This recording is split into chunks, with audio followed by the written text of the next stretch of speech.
पहले कांग्रेस ने, फिर कम्युनिस्टों ने और 15 वर्षों से टीएमसी ने पहचान का संकट खड़ा किया है। कोई माफिया क्या कह रहा है उससे भयभीत होने की आवश्यकता नहीं। आने दीजिए डबल इंजन की बीजेपी की सरकार को, ये सभी आपकी चाटुकारिता करते हुए दिखाई देंगे। बंगाल की सड़कों पर झाड़ू लगाते हुए दिखाई देंगे ये सभी लोग। याद करिए, बंगाल आजादी के बाद विकास के पथ पर आगे चल रहा था, देश की अर्थव्यवस्था का ग्रोथ इंजन था। उस समय बंगाल भारत की आवश्यकताओं की पूर्ति करता था, उद्योग धंधे थे। एक इकोनॉमिक लीडर के रूप में बंगाल की तूती बोलती थी। नौजवानों के लिए नौकरी भी थी तो रोजगार भी था। अन्नदाता किसान प्रसन्न था। मछली उत्पादन तेजी के साथ बढ़ रहा था। चावल का उत्पादन भी बंगाल के अंदर तेजी के साथ बढ़ रहा था।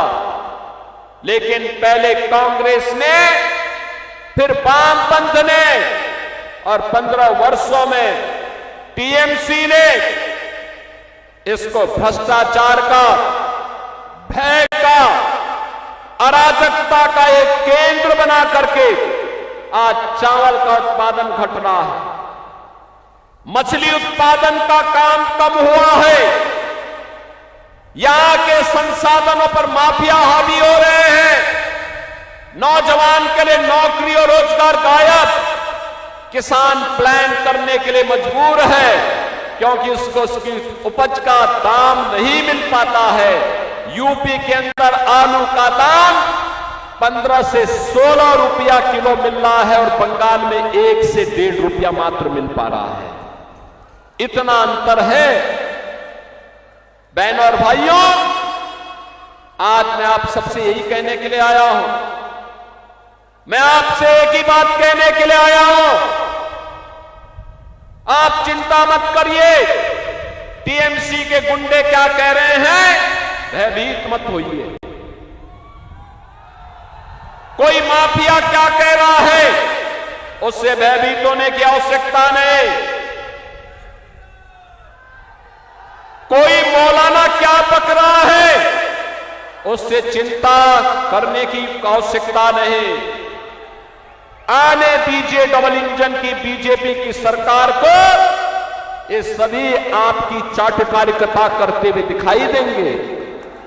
आपके लिए बंगाल की सड़कों पर झाड़ू लगाते हुए दिखाई देंगे ये सभी लोग, और इसलिए चिंता करने की आवश्यकता नहीं। देखो ना, यूपी में कितना परिवर्तन हो गया। वहां किसी सड़क पे कोई नमाज नहीं पढ़ सकता,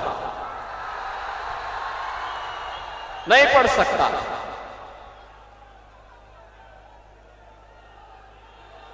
वहां पर्व और त्योहार शांतिपूर्ण तरीके से मनाए जाते हैं। कोई अराजकता नहीं, कोई गुंडागर्दी नहीं। हर बेटी और बहन को सुरक्षा की गारंटी है। लेकिन बंगाल में धड़ल्ले से गौ कसी होती है, गौ हत्या होती है, गौ तस्करी होती है। पर्व और त्योहार के पहले उपद्रव हो जाते हैं। और इसीलिए बहनों और भाइयों, इसकी गारंटी, सुरक्षा की गारंटी, समृद्धि की गारंटी,